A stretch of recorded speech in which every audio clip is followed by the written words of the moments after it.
Hi everybody, welcome back to Sunshine Soap and Candle Company. Today I'm going to be sharing with you how to infuse witch hazel with botanicals and then how to use or incorporate your witch hazel infusion into a facial toner formula. In today's video, I'm going to be going over my full step-by-step process and tutorial of how to make the infusion and the facial toner. And if you would like the full written recipe with percentages, amounts, and a full detailed step-by-step tutorial, please head on over to my Patreon campaign. I'll go ahead and put the link to my campaign in the description box below. Not only will you be able to find today's recipe and tutorial, but you'll also be able to find hundreds of recipes and tutorials. And it's a great way to connect with me and other makers. I hope that you'll click the link and check it out.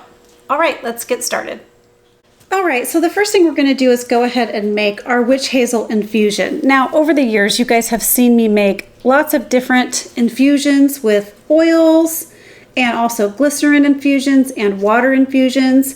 And I think that witch hazel infusions have become my new favorite thing because they're so fun. The possibilities are endless and they make a really strong infusion. So today we're going to be using some dried butterfly infused witch hazel. I just put a little bit of this dried butterfly flower into about 6 ounces of witch hazel, and as you can see, it's gotten to be a very dark, kind of deep indigo color, and this has been steeping now for about 2 weeks. We're infusing for about 2 weeks, so it's time to strain this off, and you can see just how many petals I've used once we do the straining.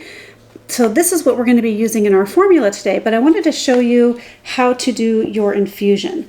So today I'm also going to be infusing some fresh rose petals. Now you can use fresh or dried. That's also something that's interesting with the witch hazel infusions. You can't use fresh material in your oil infusions because the plant matter has a certain amount of water content in it. However, you can use fresh plant matter with your witch hazel infusions because witch hazel is antimicrobial. So it's going to ward off any bacteria, growth and things like that. So today I'm going to be sharing with you how to infuse some rose petals, and this is going to be used in some future formulas as well. And also just to show you, it's springtime, and in my yard right now we have some California poppies. I'm infusing some right now. These have been going for a few days, and hopefully I'll get a deeper orange color. I may add some more poppy petals to this, but it's coming along nicely. And then today I'm going to be sharing with you how to infuse the rose petals. You could just use, I've seen a lot of people use just regular infused witch hazel on your skin, meaning you don't have to add anything else to it. But today we're going to be making a toner with other ingredients in it as well, but you could just use your infusion directly on your skin if you like. So these are roses from my husband's garden, and I'll show you a picture right now of what they look like. But basically he loves to garden, and he has a bunch of flowers right now that are in bloom in our backyard, and we never use any sprays or anything on the flowers. But this particular flower, as you can see from the photo, has beautiful variegated petals, and they look really pretty on the tree as well. So I'm just going to try to find my darker colored ones, and I'm placing them again into this 6 ounce mason jar, and I want to create sort of a stronger infusion. So I am going to let this steep for about 2 weeks. Now, how long you allow it to sit and infuse is kind of up to you. There's no real set rule. You can do it for a few days if you want, but the longer you let it sit and infuse, the stronger the infusion will be. So I really want some nice color out of this one, so I'm going to let this go for a while. Now, one of the things about witch hazel infusions that I'm really liking right now too is they really produce a nice color, which can then carry through to your finished product. And you don't always see that with something like a glycerin infusion or a glycerite. Some of the reasons why is because typically you don't use a ton of glycerin in your formulas, so the color may be nice and bright in your glycerin infusion, but then when you go to use it in your formula, it just kind of gets lost to whatever else is going on and typically doesn't show up. I know you can do things like lip glosses and things like that with your glycerite or glycerin infusions, but for the most part, your color doesn't really show. And the witch hazel infusions are very colorful, which I like. So I took a poll over on my Patreon campaign regarding which formulas you wanted to see first with the witch hazel, and the options were to choose either a facial toner formula or a body lotion, and I got a lot of mixed results, but facial toner won out by a small margin, so I'll be sharing this one with you first, and then I'll be sharing a body lotion one next week, and maybe we'll be ready to use this one. But I'm also going to be sharing, not only will I share the formula to the one that we're going to be using with the butterfly pea, but I will share an additional formula using the rose petals and some rose water. So I'm just going to go ahead and put the rest of the rose petals back in here. Again, this is a 6-ounce jar. You can use dried or fresh plant matter. So all I'm going to do is pour some witch hazel. This is 100% all natural witch hazel. This is the Humphreys brand. So you just want to make sure that you are using something that's just witch hazel. And I'm just going to go ahead and pour my witch hazel right over my flower petals. It looks so pretty too when it's infusing. Just want to make sure that your petals get totally saturated and covered. So once your petals are all the way covered in your witch hazel, you're just going to cap it off. You're going to put the date on the top, and you're just going to allow it to infuse for up to 2 weeks. Give it a little shake now and then pretty soon we'll have some nice rose-colored, pink-colored witch hazel.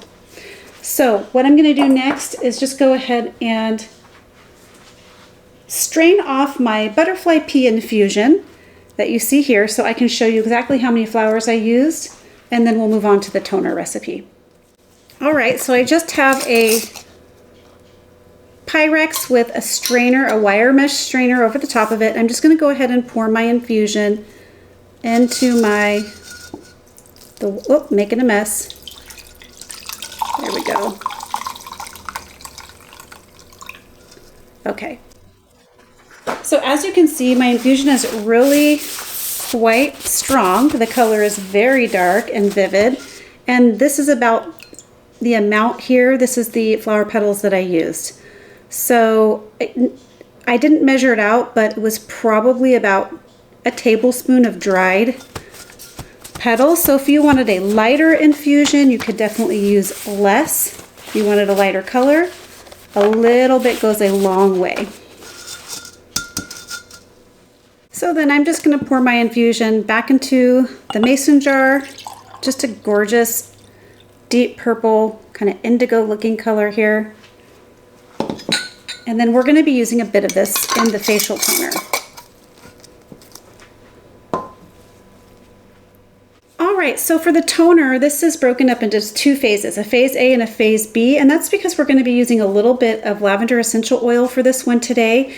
But when I share with you the rose infused facial toner, I'll go ahead and make that one without essential oils, and we'll use rose water to kind of enhance the fragrance of that one. So for the first thing we're going to do is go ahead and weigh off the powdered ingredients for this formula, and that would be some allantoin. Now allantoin is used for its anti-inflammatory and soothing benefits. So it's very calming and soothing to the skin, and you guys have seen me use this a lot in other formulas, and it comes from the comfrey plant. I'm going to go ahead and I'm adding it into this little beaker here, or this little container here, because we're weighing off such a small amount. I just want to make sure that we are measuring accurately before placing it into my glass beaker.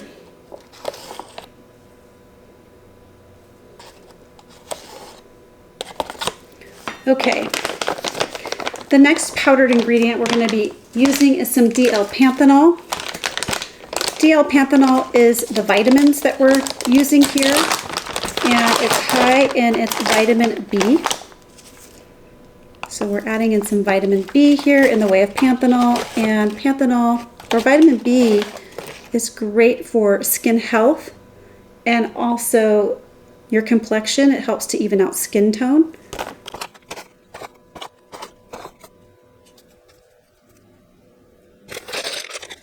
Okay, so I'm just going to go ahead and pop this to the bottom of my beaker. And then I'm going to go ahead and add in some distilled water.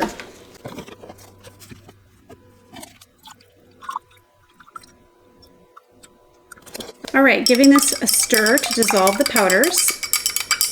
So the allantoin likes to take a little while to dissolve in cold water or room temperature water, and you can hasten this process by warming your water up just a little bit. So I'll bring you back when this is dissolved. Okay, so now that my powders are dissolved, it's time to go ahead and add in the next ingredient, which is some aloe vera water. So I got this aloe vera liquid from Brambleberry. I really like this one. It seems to work really well, and you don't have to dissolve anything, and it's cosmetic grade.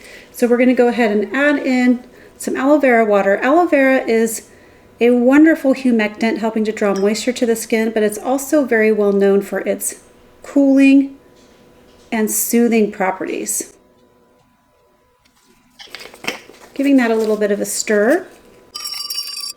Next, we're going to go ahead and add in our butterfly pea infused witch hazel.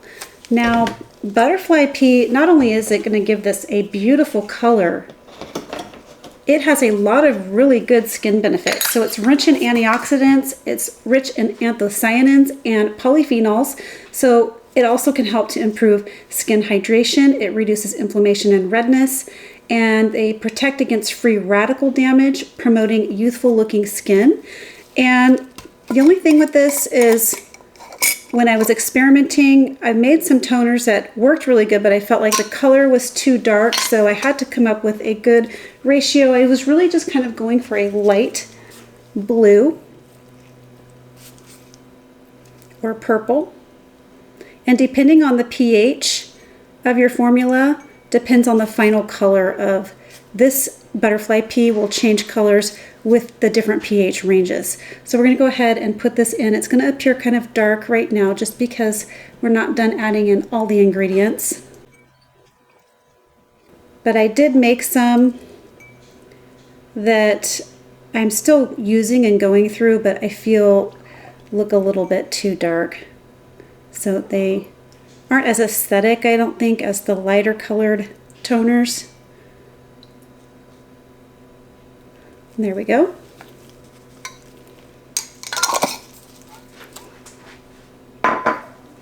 Giving this a little bit of a stir to combine. Next, I'm going to go ahead and add in some plain witch hazel.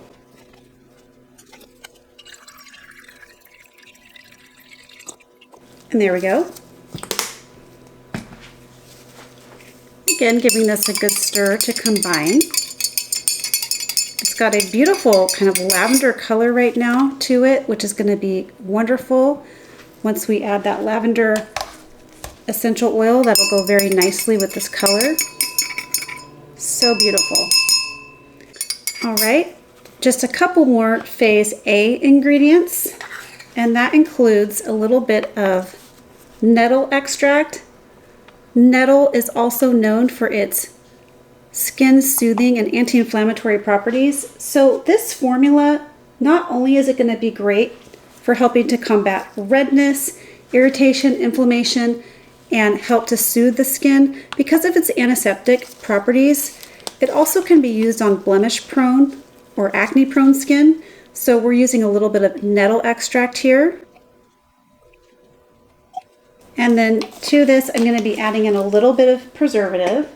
We're using a little bit of liquid germall plus today for the preservative. And I'm using preservative here because we are adding in some oils in the way of lavender essential oil. Okay. Giving this a little bit of a stir to combine.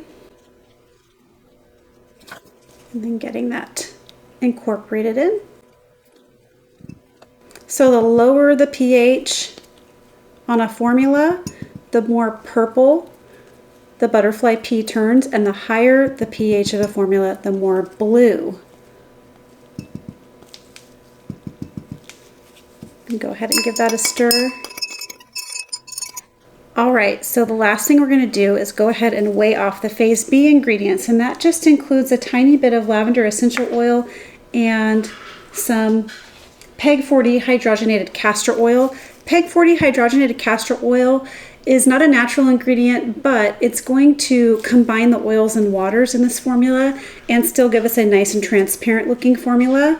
And it also has a nice velvety skin finish to it. So I guess you could try to use something else like polysorbate 80 if you wanted to combine the oils and waters. That would also probably work here as well. But I like the skin feel of this one for facial use. So we're going to go ahead and weigh off a little bit of this. It's a kind of a gelatinous, thick ingredient. All right, I'm just going to kind of squeeze it up. This would be good if it had a little squeeze top to it for sure. So this can be a little bit tough to incorporate into your formulas. Again, if it's a little warmer, it's a little easier to incorporate. This has a very kind of like petroleum jelly type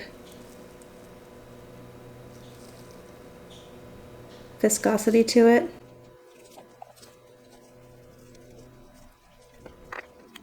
All right. And then to this, we're going to add in our lavender essential oil.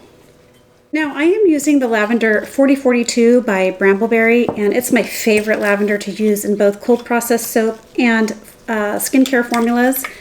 It just has a really, really good lavender smell to it, and it also has a lot of really great staying power in your formulas.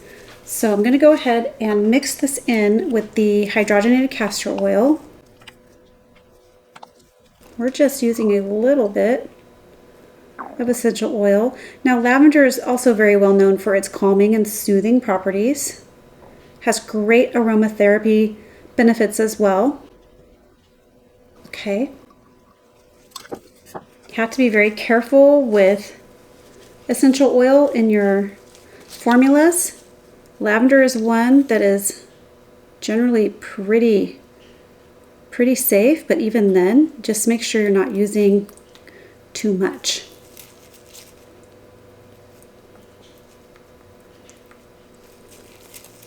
I'm just combining the PEG 40 hydrogenated castor oil with my lavender essential oil, making it a nice and homogeneous formula, kind of solubilizing that oil before we mix it into the formula.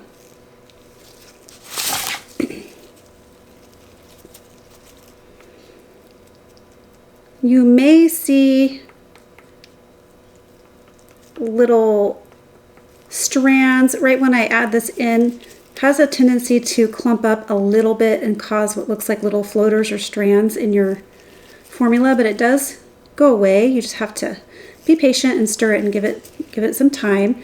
And again, I find if your formula is a little bit warmer, if it's not cold, it does incorporate a little bit easier. So this is a little bit warm because I did warm that water. So we're going to go ahead and add in these last two ingredients and give this a stir. And as predicted, it has clumped up just a little bit, but we're just going to stir that and allow it to dissolve, and I'll bring you back when it's all dissolved and we're ready to package it up. All right, so everything is nice and combined, and I find if you put this back into a little bit of a warm water bath and let this formula reach just 100 degrees, you don't want to get this too warm because of the properties in here, the delicate properties, but if you put it in a little warm water bath and you allow it to come up to about 100 degrees, that PEG hydrogenated castor oil will dissolve nicely into the formula. So as you can see, it's a little bit cloudy, but that should clear up within a matter of a day or so. So what I'm going to do is go ahead and pour it into this little toner bottle. It's got a little pump on the top of it. I really like this little bottle. There's a link to these containers over on my Amazon store as well. You can find my Amazon store link in the description box. Just pouring in this toner. I do anticipate this will get even more transparent as the hours progress.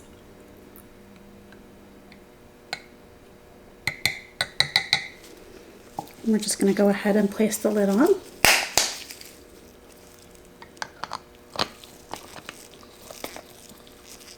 And there you go. You have a beautiful butterfly pea infused facial toner with lovely skin benefits. I hope you liked this video. If you did, please leave me some comments and questions below. That really means a lot to me. Share this video with a friend, and why not subscribe to my channel. I'll go ahead and place some pictures after it's cleared up here at the end of the video too, so you can see what it looks like after it's gone totally clear. All right, everybody, catch you on the next video. Bye. Keep shining.